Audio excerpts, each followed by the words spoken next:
அனைவருக்கும் வணக்கம். இன்றைக்கி நம்முடைய மகாசக்தி சித்திரப்பீடம் வீடியோ பதிவில் என்ன பார்க்குறோம் அப்படின்னா, சண்டாளமை நிறைய பேருக்கு தெரிஞ்சிருக்கும். இந்த தொழில்முறை நபர்களுக்கு கட்டாயமாக தெரிஞ்சிருக்கும். சண்டாளமை அற்புதமான பல வேலைகள் செய்யக்கூடியது, சரிங்களா?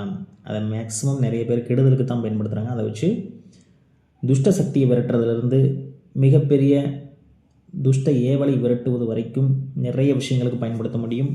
இதில் சண்டாளமை இன்றைக்கி நம்ம பார்க்கக்கூடிய முறை அப்படிங்கிறது எல்லாருமே எளிமையாக செய்யக்கூடிய ஒரு முறை. மாந்திரிகத்தை நான் தொழிலாக செஞ்சுக்கிட்டு இருக்கேன், இல்லை மாந்திரிகத்தை நான் கற்றுக்கிட்டு இருக்கேன் அப்படின்னு சொல்லக்கூடிய நபர்கள் அத்தனை பேருமே எளிய முறையில் சைவ முறையில் செய்யக்கூடிய மெத்தட் என்ன அப்படிங்கிறத பார்க்கலாம். இது வரைக்கும் நீங்கள் நம்மளுடைய சேனலுக்கு சப்ஸ்கிரைப் பண்ணல அப்படின்னு மறக்காமல் சப்ஸ்கிரைப் பண்ணிங்க. அப்படியே பக்கத்தில் இருக்கக்கூடிய பெல் ஐக்கானையும் கிளிக் பண்ணிக்கங்க. எட்டி விதை, பேய் அவரை, பேய் தும்பை, பேய் மிரட்டி, பேய் பீர்க்கன் விதை, ஆடு தீண்டா பாலை, அஞ்சனக்கல், இதெல்லாம் என்ன பண்ணுறீங்க அப்படின்னா ஒரு 35 கிராம் இருக்கக்கூடிய அளவுக்கு எடுத்துக்கிறீங்க. இந்த பொருளெல்லாம் ஒன்றா கூட்டி ஒரு ஆணைக்கண் பட்ட சட்டியில் வச்சு பச்சை கற்பூரம் போட்டு எரிக்கணும், சரிங்களா? பச்சை கற்பூரம் போட்டு அது எரிங்க. எரித்து வரக்கூடிய சாம்பலை எடுத்துக்கணும். ஆனால் அந்த எரிக்கும் போது இந்த புகையை எந்த காரணத்தை கொண்டும் சுவாசம் பண்ணிடக்கூடாது, அது ரொம்ப முக்கியம். அதனால் முகத்தில் ஒரு துணி கட்டிக்கிட்டு அதன் பிறகு இந்த வேலையெல்லாம் செய்யுங்க. இந்த சாம்பலை எடுத்து என்ன பண்ணுறீங்க அப்படின்னா பேய் கரும்பு சாறு எடுத்து நல்லா ஒரு 3 ஜாமம் அரைக்கணும். 3 ஜாமம் கட்டாயமாக அரைங்க, கைவிடாமல் அரைக்கணும். அரைக்கும் பொழுது என்ன பண்ணுறீங்க அப்படின்னா தூமாவதியுடைய மந்திரம் சொல்லணும். தூமாவதி மந்திரம் நிறைய பதிவுகளை நான் கொடுத்துருக்கேன், செக் பண்ணி பாருங்கள். தூமாவதியுடைய மந்திரம் சொல்லி இந்த மையை தயார் பண்ணணும். தயார் பண்ணி என்ன பண்ணுறீங்க அப்படின்னா ஒரு செம்பு சிமில்லியோ ஒரு வெள்ளி சிமில்லியோ அதெல்லாம் போட்டு மயானத்தில் கொண்டு போய் புதைங்க. மயானத்தில் புதைச்சி அங்கே ஒரு 8 நாளைக்கு எலுமிச்சம்பழம் அறுத்து குங்குமம் தடவி புழிஞ்சு விட்டு பலி கொடுத்து ஒரு சின்னதாக ஒரு படையில் ஒன்று வைங்க. அவல் பொரிகடலை வச்சு ஒரு நாட்டுக்கோழி முட்டை, சுட்ட கருவாடு இதெல்லாம் அங்கே வச்சு கொஞ்சம் மூலம் சாராயம் இதை அங்கே ஊற்றி வச்சு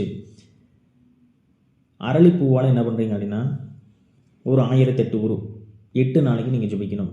தினமும் 1008 உரு வீதம் 8 நாளைக்கு நீங்கள் ஜபிச்சுட்டு வரணும். 8 நாள் முடிந்து 9வது நாள் முடிந்தால் ஒரு பலி கொடுத்து அதன் பிறகு அதை எடுக்கலாம். என்னால் பலி கொடுக்க முடியாது அப்படிங்கிறவங்க எலுமிச்சம்பழம், பூசணிக்காய், தும்மட்டிக்காய்ன்னு சொல்லக்கூடிய 3ஐயும் சேர்த்து பலி கொடுக்கணும். கொடுத்து அதன் பிறகு எடுத்துகிட்டு வாங்க.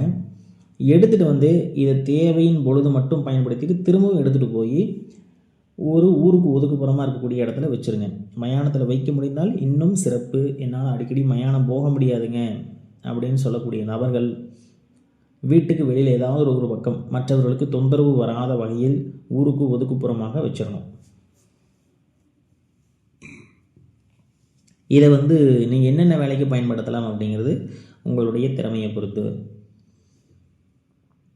எல்லா விதமான ஸ்தம்பன வேலைகள், வித்வேஷன வேலைகள், பேதனம், மாரணம், இந்த மாதிரி கெடுதல் வேலைகள் அத்தனைக்குமே பயன்படுத்தலாம், சரிங்களா? கெடுதல் வேலை அப்படின்னா உடனே ஆளை கெடுக்கிறது அப்படிங்கிறது அர்த்தம் இல்லை.